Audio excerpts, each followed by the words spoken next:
can never quite see whether that tiny little number in the bottom there tells me that I'm recording. So I'm back in the car, got my water loaded up.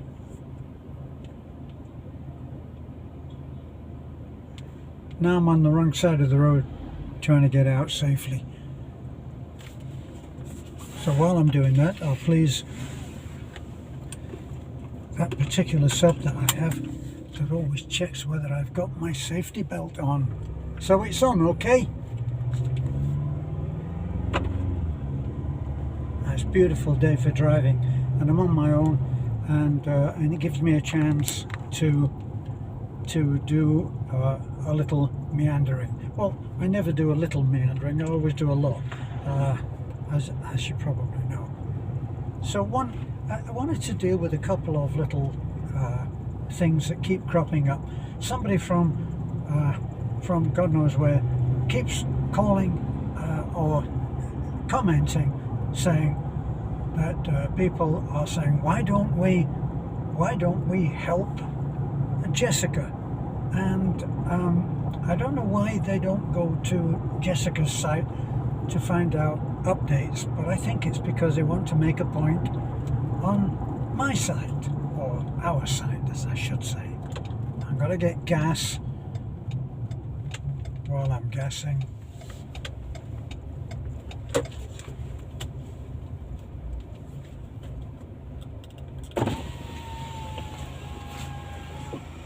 Thank you, sir. Can I have 3,000 of diesel? 3,000? 3,000. 3? Okay, there you go. I'm always amazed at why people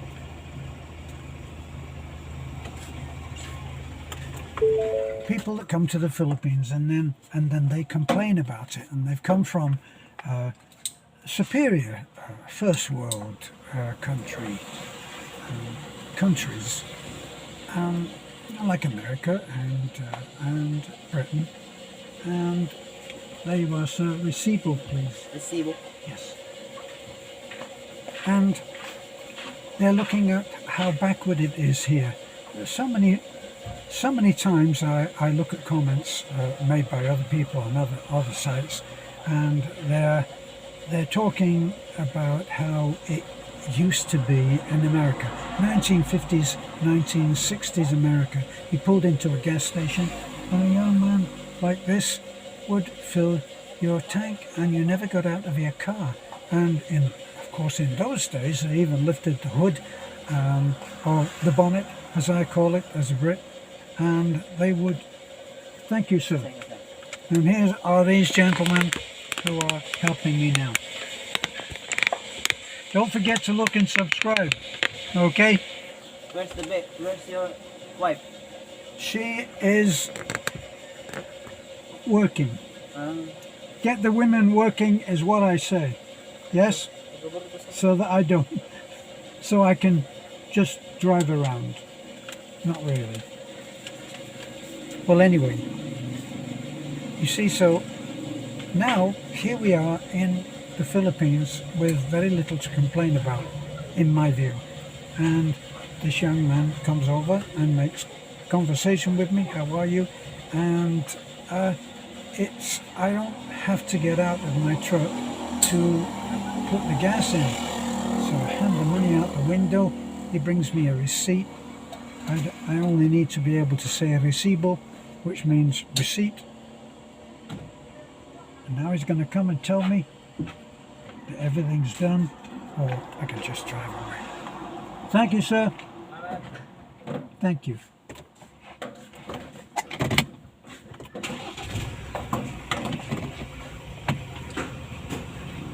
Start up again, and we're on the way.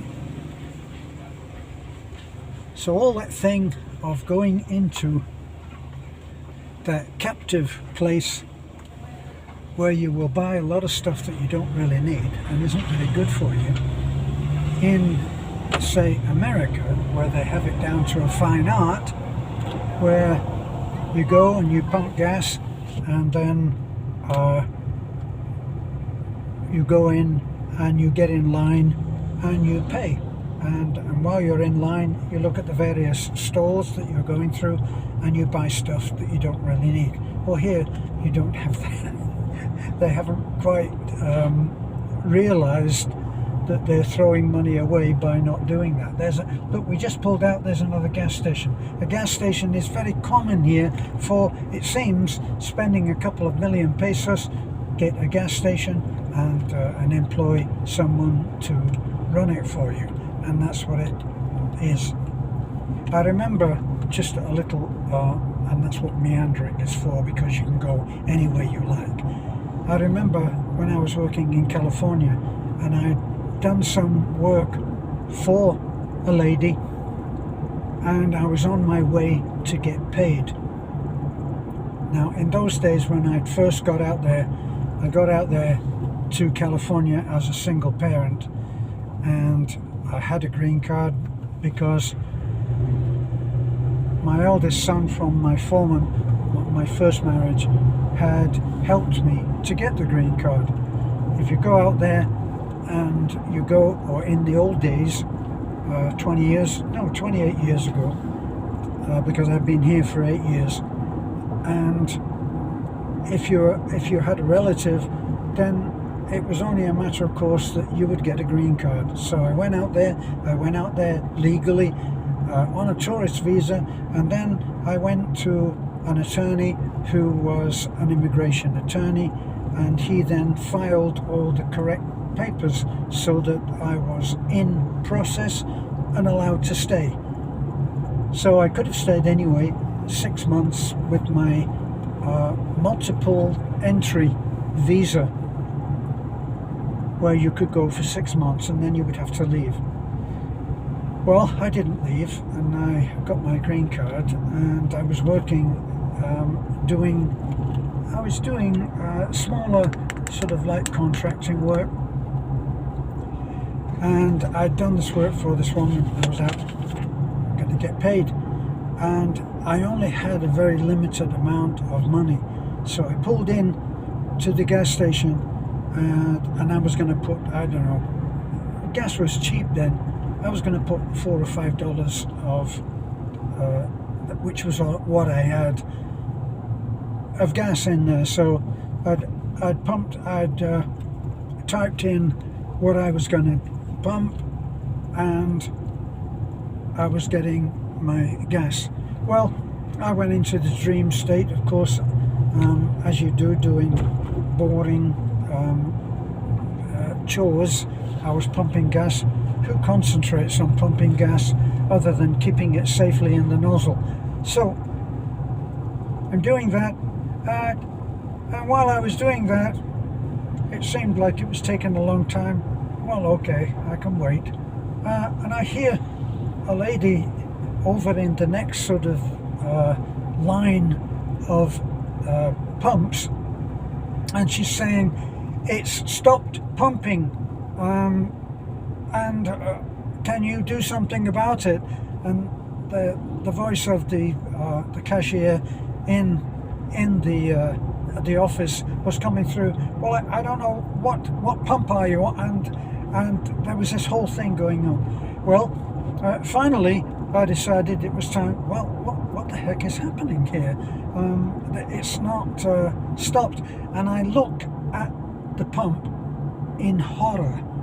It's pumped something, I think it was something like $14 of gas into my truck. $14, which I didn't have. I'd told, as if I'm speaking to a human, I told the pump $4.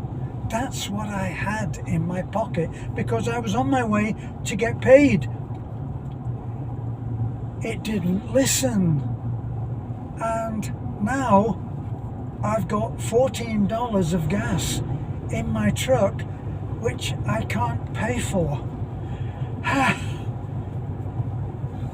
Now, I'm actually quite a reserved person when it comes to dealing with stuff outside, talking to new people and stuff like that. Sometimes I'm really not very good at that. So what am I going to do?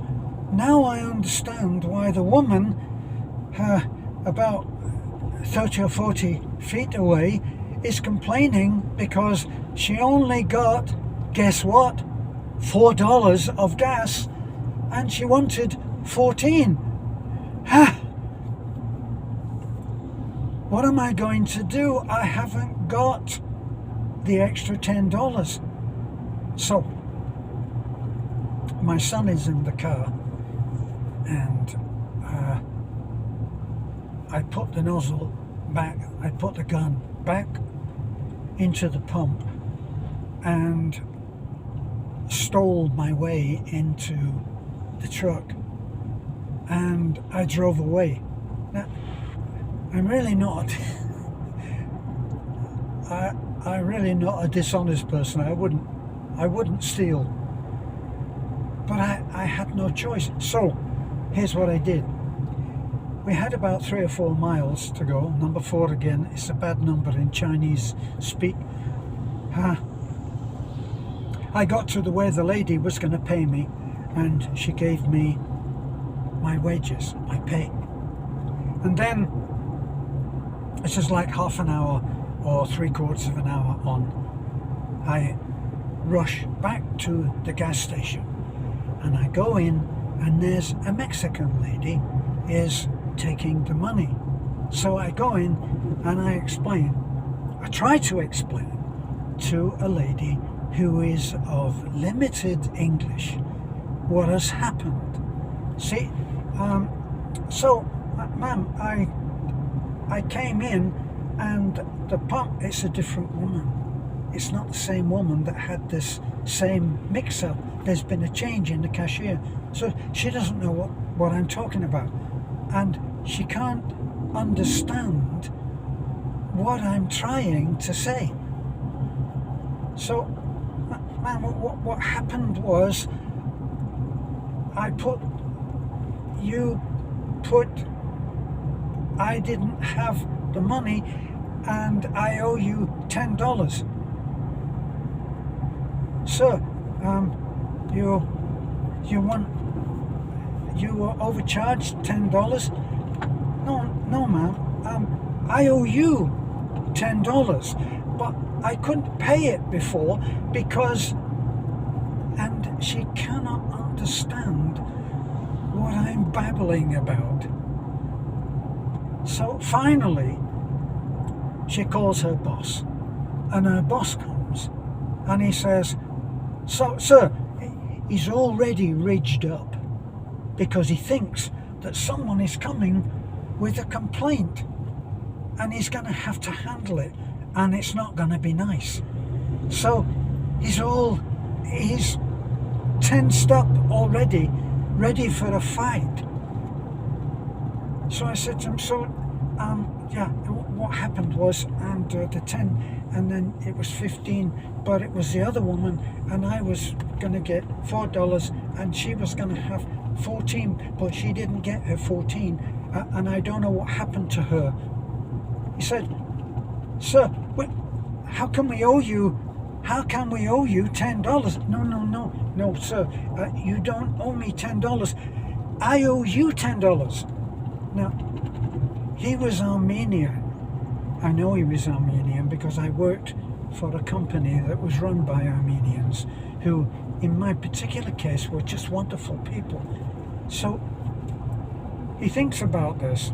So, sir, you're saying that you owe us $10? I said, yes, that's right. And he still doesn't really get it because nobody ever came in with a complaint of owing them $10. So he runs it by me again. So you got too much gas. Why did you get too much gas, sir? Well, because the pumps must have been mixed up, and the other lady, what other lady was this? Was she a friend of yours? No, I didn't know her. Well, why did she give you $10? No, she didn't give me $10. The bumps must have got mixed up. How could they get mixed up? I don't know. Well, why are you saying that they got mixed up? Well, because I got $14 that I didn't ask for, and the other lady got $4 that she didn't ask for. No, so I'm not... I'll cut most of the confusion out of the story. And finally, he got it. He said, so you drove away with 14 gallons of gas for which you only paid $4, and you've come back? Yes, yes, yes, that's the story. He said, this has never happened to us before. I said, no, it's never happened to me before either. And he said, I'm not dressing, believe me, I'm not dressing this up. He said, sir, you came back to pay $10 that you didn't have to pay. I said, well, yes.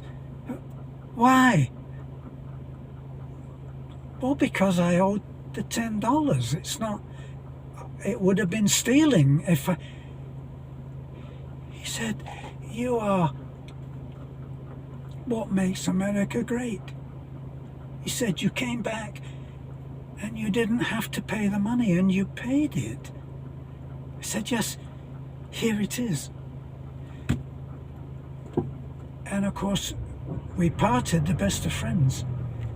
And I came out and I thought, that cost me $10 that I could have gotten away with, but he got his $10,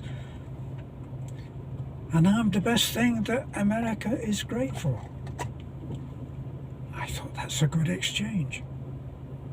Well, it was for me. And I guess he tells that story too. And I can imagine him saying, and do you know what happened? He came back to pay $10 that he could have gotten away with. What kind of a place is this America? That's my little story. I got meandered off on that, which I didn't really think of. It just occurred to me, which is why I like to do the meandering, that things often occur to me and I don't get to say anything. But it's kind of like when I first started off this video, I was talking really about help, and help is a whole other subject to deal with, very complicated. And it's what we do, it's what Beth and I decided that we do. We would start a mission to help. And very often we get people who tell us how we should be helping, and they tell us how we should be spending the money, how the money that we get, which they think we pluck out of the air. Somebody actually said that. Well, it's not your money, is it? You just pluck it out of the air, which is not quite how it is. But someone asked me a question. I've said this before because the idea is so preposterous. He said, why don't you sell your Raptor, the 2 million peso Raptor, and give it to the war? Yes, I don't know whether his mummy knew that he was on the computer, but probably she thought that he was at kindergarten school, but he was playing hooky, or as I would say in the UK, we called it playing wag, or wagging it. And that sounds all wrong, doesn't it? So, for those who think, for that one person now, who is probably sucking on his dummy, or pacifier, as the Americans would say, No, I'm not going to do that, sir. And for the others who think that I should, or we should be helping Jessica and her family, no, our mission to help is for people who are so desperately poor that they really need a hand up.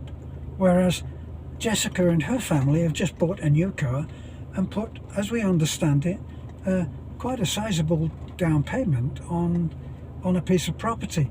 And they live in a really nice rented house. So that's why we're not helping Jessica. And apparently she's walking now. She had what must have been a mild stroke, for which we tried to help, and she's now walking. Good on her. We're really happy about that. But if you wanted updates on Jessica, here's a really bizarre suggestion. Go to her site, their site, and ask them. Okay, helping.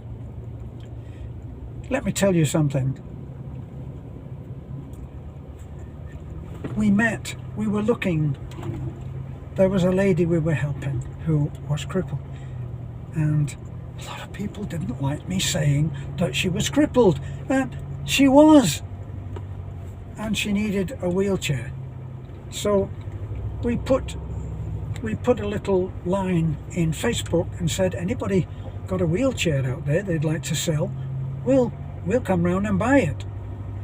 And somebody contacted me, and they were part of a group called Mission Matters. Medical Mission Matters, I think that was it. And it was run by an ex-New York cop called Larry Malley. And sadly, Larry Malley, who I considered was a great guy, has died. Ironically, he was in an accident, and he was knocked down apparently by a tricycle taxi, and he died from his injuries. God rest you, and rest in peace, Larry. But his right-hand man got in touch with us about the wheelchair and said, we are in Dubai and we are running a medical mission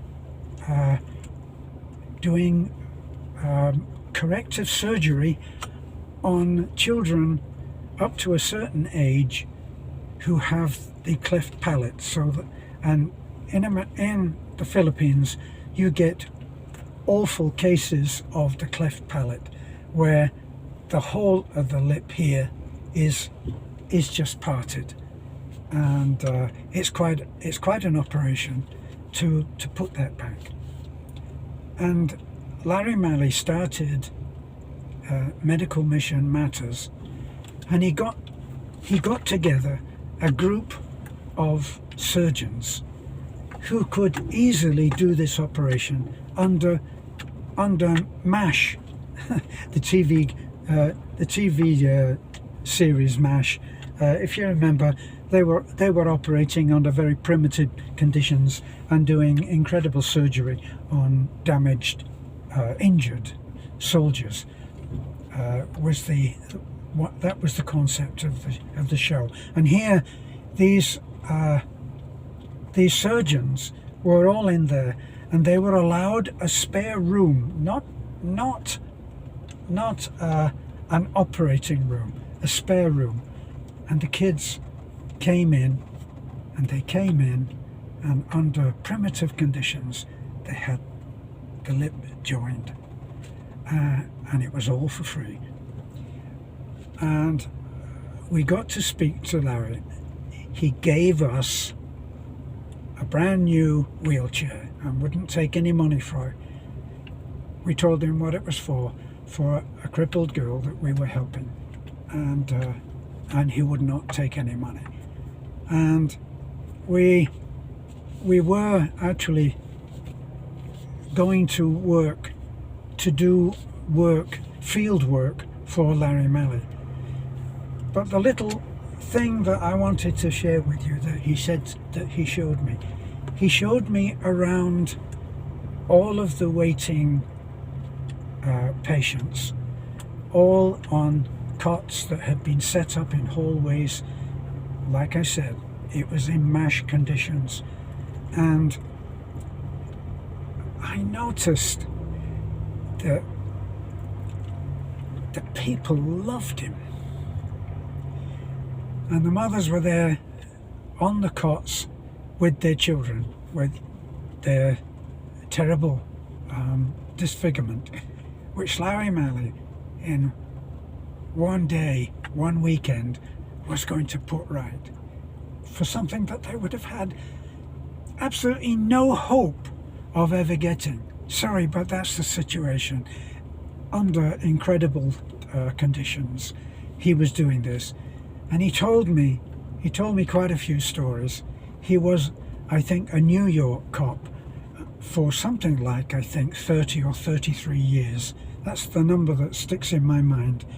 And he was, and I believe him, that he was the badass cop who could come in a little bit of a Dirty Harry without the Colt 45 and asking the criminal to make his day. He said, I have found that it was easier to put a really bad man in prison for his crimes than to help people, because there would be all kinds of reasons why he couldn't do it. And we found that right from the very start. We were held up as criminals, and we were threatened back there. People like Michael Michael Slaughter, I know you won't mind me mentioning your name. People like Michael Slaughter who were with us right from the very start and watched us being pilloried and tortured. And do you know why? Not because we were ripping people off, but because we were helping people without a license. Can you imagine that? Because we didn't have a license, we weren't allowed to help. And once, when we were our feet were being held to the fire about the paperwork, and we were in process, we were told not to help. And baby Jane, who you may or may not know, is the little girl with osteogenesis imperfecta, which for the rest of us human beings is brittle bone disease.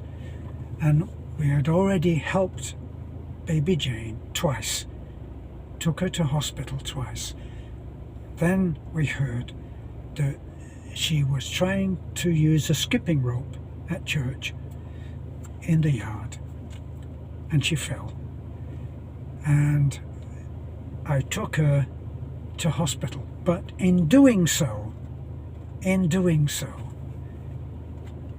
I was the bad guy. Can you imagine the dilemma of that? Do you be the person who is doing the right thing, and yet at the same time being the bad guy? Talk about being in between a rock and a hard place.